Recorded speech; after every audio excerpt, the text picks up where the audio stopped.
கர்த்தருக்குள் பிரியமானவர்களே, இயேசு கிறிஸ்துவின் இனிதான நாமத்திலே உங்களுக்கு அன்பின் வாழ்த்துக்கள். இந்த காணொளியின் மூலமாக கூட நாம் பரிசுத்தத்தை குறித்து தியானிக்கும்படியாக நாம் அன்புடைய சமூகத்திலே கடந்து வருவோம். இந்த அருமையான காணொளியிலே நாம் ஒரு பாடலை பாடி தேவனை மகிமைப்படுத்தி தேவ செய்திக்குள்ளாக நாம் கடந்து செல்லுவோம்.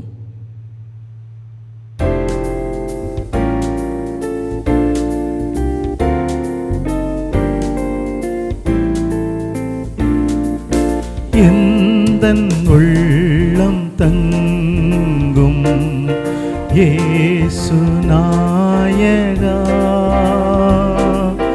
உந்தன் வீடாய் கொள்ளும் இயேசு நாயகா, இயேசு நாயகா, இயேசு நாயகா, உந்தன் வீடாய் கொள்ளும் இயேசு நாயகா, மாம்ச கிரியை போக்கும் இயேசு நாயகா, குழந்தை உள்ளமாக்கும் இயேசு நாயகா, இயேசு நாயகா, இயேசு நாயகா, குழந்தை உள்ளமாக்கும்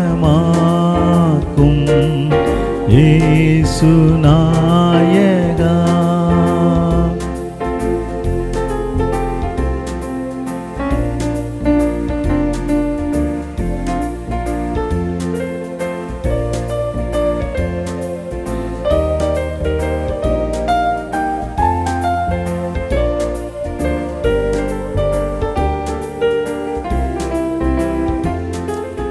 திரும்ப விழாது காரும் இயேசு நாயகா,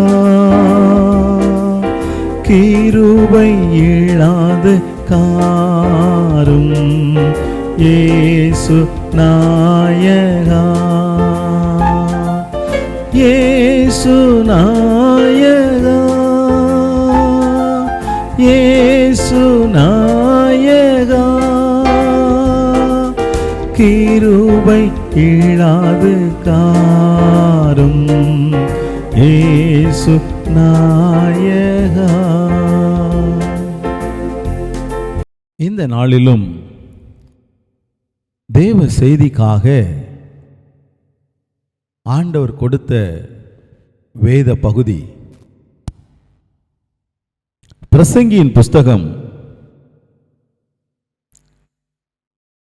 5ஆம் அதிகாரம் 6ஆம் வசனம். உங்களுக்காக நான் அதை வாசிக்கிறேன்.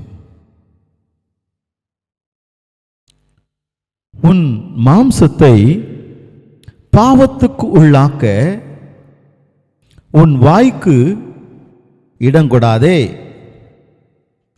அது புத்தி பிசகினால் செய்தது என்று தூதனுக்கு முன் சொல்லாதே. தேவன் உன் வார்த்தைகளினாலே கோபம் கொண்டு உன் கைகளின் கிரியையை அழிப்பானேன். பிரியமானவர்களே, இந்த வசனத்திலே முதல் பகுதியை நாம் எடுத்துக்கொள்வோம் என்றால், இங்கே சொல்லப்படுகிற காரியம் என்ன? உன் மாம்சத்தை பாவத்துக்குள்ளாக்க உன் வாய்க்கு இடங்கொடாதே என்று.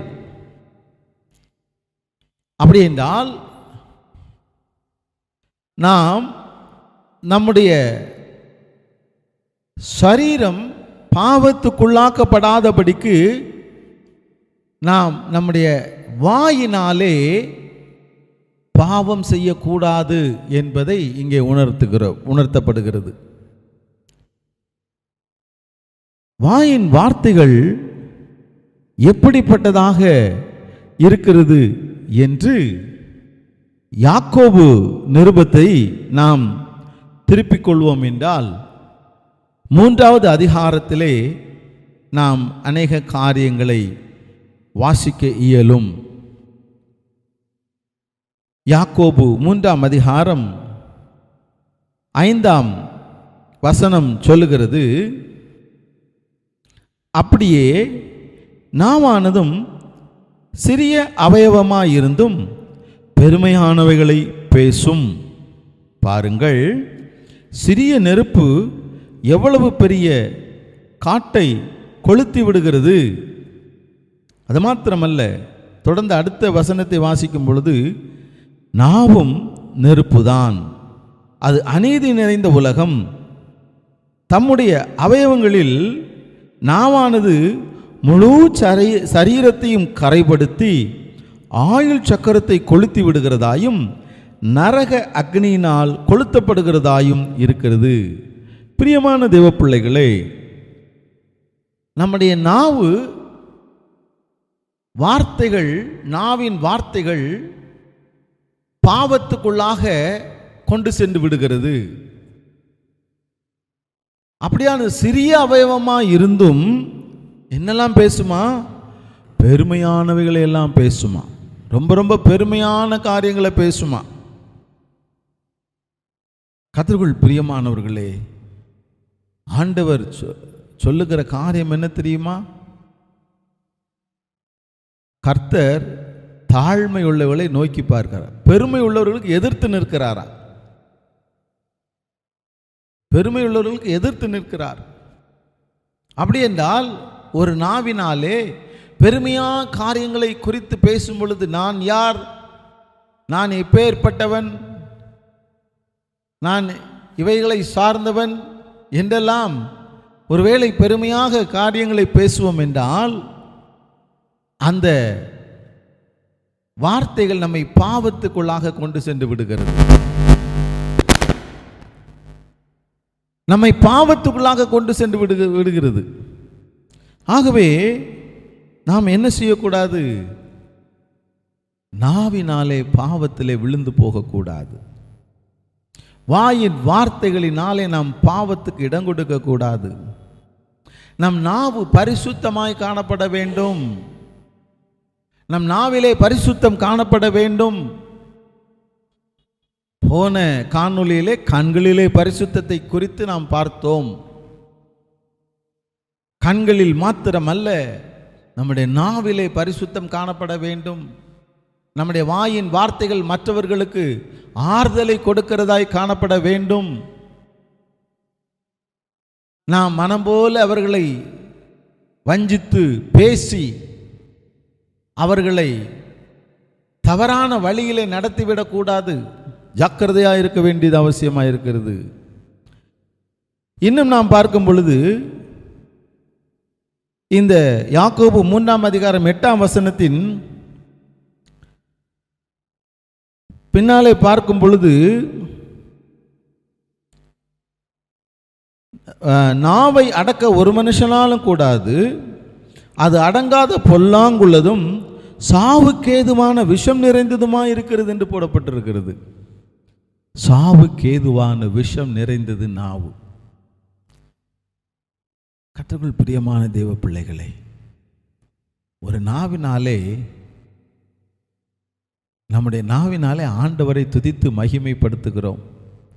அதே நாவினாலே மற்றவர்களை சபிக்கிறோம். இதிலையும் வேதத்தில் சொல்லப்பட்டிருக்கிற ஒரு முக்கியமான காரியம்,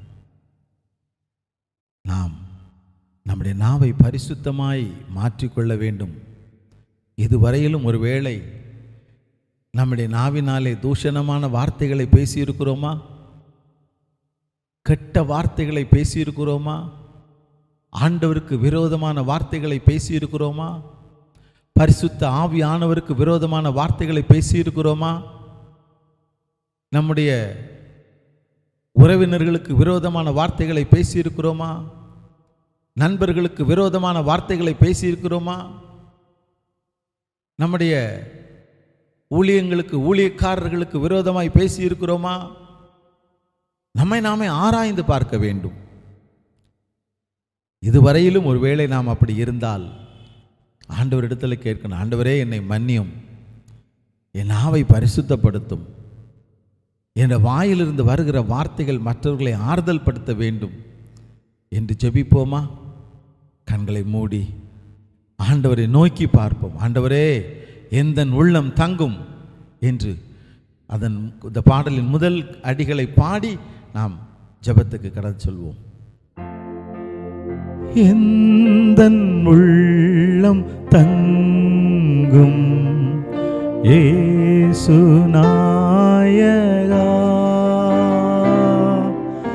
உந்தன் வீடாய் கொள்ளும் இயேசு நாயகா, இயேசு நாயகா, இயேசு நாயகா, உந்தன் வீடாய் கொள்ளும் இயேசு நாயகா. அன்பின் தகப்பனே, பரிசுத்த தேவனே, ஆண்டவரே எங்கள் நாவை பரிசுத்தப்படுத்தும்படியாக கெஞ்சுகிறோம்ப்பா. எங்கள் உள்ளத்திலே வாங்க ராஜா, எங்கள் உள்ளத்திலே வாங்கப்பா, எங்களை பரிசுத்தப்படுத்துங்கப்பா. எங்கள் நாவை பரிசுத்தப்படுத்துங்க, எங்கள் கண்களை பரிசுத்தப்படுத்துங்க ஆண்டவரே. நாங்கள் எங்கள் வாயின் வார்த்தைகளினாலே மற்றவர்களை ஆண்டவரே கேலி செய்யாதபடிக்கு, மற்றவர்களை வஞ்சிக்காதபடிக்கு, மற்றவர்களை ஏமாற்றாதபடிக்கு ஆண்டவரே உமக்கு முன்பாக ஆண்டவரே எங்கள் வாயின் வார்த்தைகள் மற்றவர்களை ஆறுதல் படுத்துகிறதாக அமைய கர்த்தர் உதவி செய்ய முடியாது ஜெபிக்கிறோம். எங்கள் ஒவ்வொருவருக்கும் அப்படிப்பட்ட கிருபையை தாரும். இயேசு கிறிஸ்துவின் நாமத்தில் ஜெபிக்கிறேன் ஜீவனுள்ள நல்ல தகப்பனே, ஆமென், ஆமென். பிரியமானவர்களே, நம்முடைய வாயின் வார்த்தைகள் மற்றவர்களை ஆறுதல் படுத்தட்டும், நாம் ஆண்டவராலே ஆசீர்வதிக்கப்படட்டும். கர்த்தர் நம்மை நடத்துவாராக. ஆமென்.